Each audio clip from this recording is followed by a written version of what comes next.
electrochemically. The body computer on one level is an electrochemical entity, organism, and it has need to have a certain chemical and electrical balance to function mentally, emotionally, and physically in its optimum state. So what they're doing now is bombarding us, and have been for some time, especially young people, children, with all this electrochemical crap to destabilize the body computer and its receiver transmission levels, so that we are operating on a fraction of our potential. Same with the drugs that they're throwing at people, not least the children. So many of these people, these kids that go crazy with guns, almost all of them in the end turn out to be drugged up with this stuff. Aspartame, the sugar substitute, is a brain suppressant and rewirer, which was brought onto the market as head of Searle Pharmaceuticals by this guy, Donald Rumsfeld, who keeps coming up in many guises, who sold out for a fortune to Monsanto, who now own aspartame. Fluoride, that lady Anna Bligh up in Queensland is putting fluoride in the Queensland water. They put it in the water of concentration camps in Germany to suppress and make docile the inmates. Fluoride is a brain suppressant. Monsanto, again, comes up again and again. The home of genetically modified food. Why? Because it's to genetically modify us. Genetically modified food affects human DNA. And I'll give you an example of just how detailed this is, because what it comes down to on so many levels is there is a level of knowledge here about how everything works, and then there's a level of knowledge that the public are allowed to have. I'll tell you a story I came across only last week. We have a treatment for cancer called chemotherapy, which is equivalent for most people to assisted suicide. Stone Age medicine. What chemotherapy does, as we are at the cutting edge of knowledge, is kills cells. That's what it does. It kills cells. It doesn't kill cancer cells only, it kills all cells. And the question is, do we kill enough healthy cells to kill the patient before we've killed the cancer cells to rid of the cancer? So what they're doing now is, some people anyway, they're trying to find drugs or a biomarker that will put into cancer cells which will only track the drug and the healthy cells won't. What it turns out, actually, this guy, Professor Dan Burke, and in Britain, has established, is that cancer cells already have a biomarker, and have always had a biomarker, and he's called it CYP1B1. It is an enzyme that only appears in cancer cells and not healthy cells. What he then did was get with another man, Professor Potter at Leicester University, who came up with a substance found in many fruit and vegetables, which is called salvestrols. That's what they call it. And they found this. The CYP1B1 enzyme, only in cancer cells, interacts with salvestrols that we get from fruit and vegetables and turns it into a cancer-killing agent. So we have had a natural cancer response system.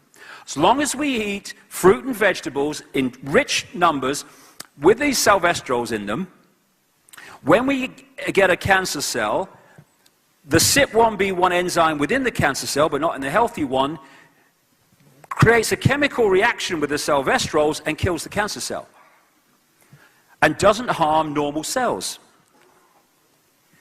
You get salvestrols in those fruit and vegetables that are subject to fungal attack, because the salvestrols are what the fruit and vegetables produce to deal with a fungus attack. And the reason salvestrols work against cancer, because we're going to find out, and it's going to be established eventually, cancer is actually a form of fungal attack on the body. Now, this is where I'm going. In the 1950s, they introduced chemical farming. From the 1950s, we have had an epidemic of cancer in the Western world. So what is the effect of this?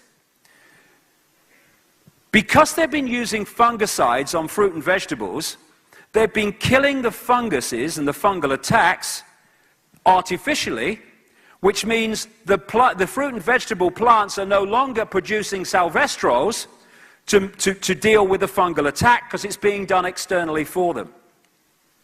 But here's the killer, that they know what they're doing. The most used fungicides used in the world have another effect. They neutralize the effect of CYP1B1, the enzyme in cancer cells.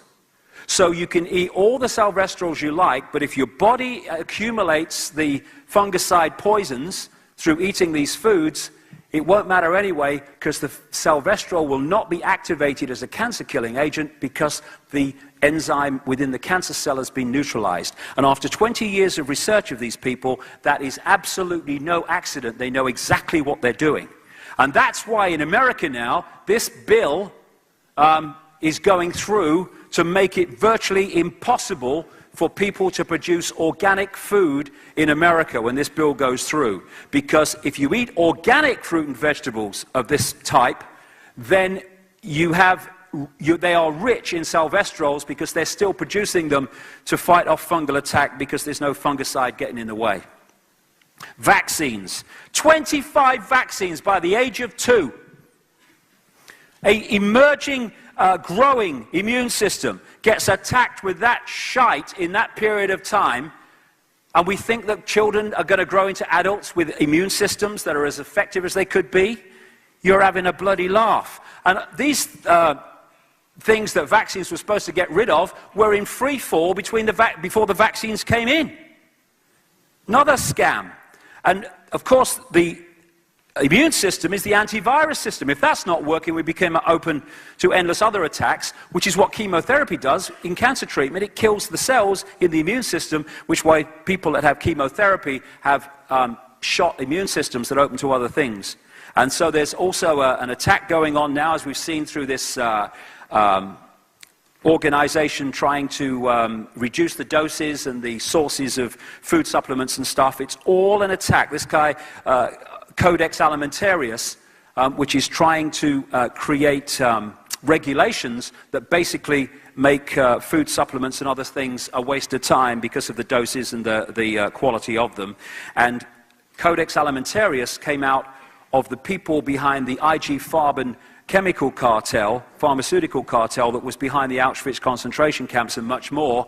And this guy, Fritz Tamiya, who was jailed by the Nuremberg trials for 7 years for war crimes and was got out after 4 thanks to Nelson Rockefeller, his friend in America.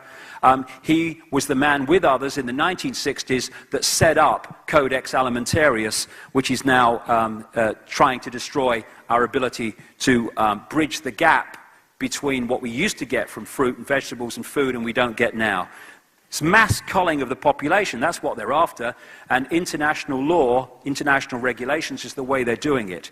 The reason international law is the code word or term that you see all the time now is because if you want a world government dictatorship, you have to have laws that everyone on the planet obeys and has to obey. That's where your dictatorship comes from. And that's why international law, international regulations are coming up everywhere. Same with this electromagnetic soup that we live in now. It's attacking the body electromagnetically and electrically to stop us operating on the level that we can. Before we have a break, I'll just finish with this because this is so important. The carbon con. We are being sold one of the most blatant lies, at least of modern times, and probably more than that.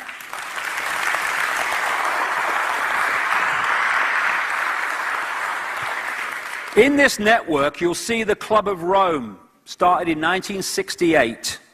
The Club of Rome is there within the network to manipulate the environmental movement to advance this agenda of global centralization.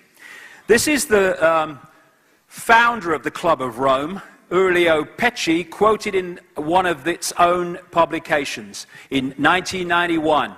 In searching for a new enemy to unite us, we came up with the idea that pollution, the threat of global warming, water shortages, famine and the like would fit the bill. And that is what they have done.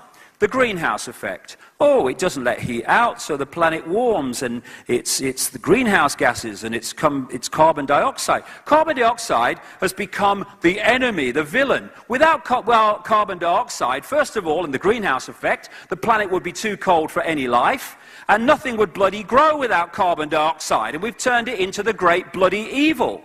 And the amount of carbon dioxide in the atmosphere in relationship to other greenhouse gases is fractional, and the amount produced by human technology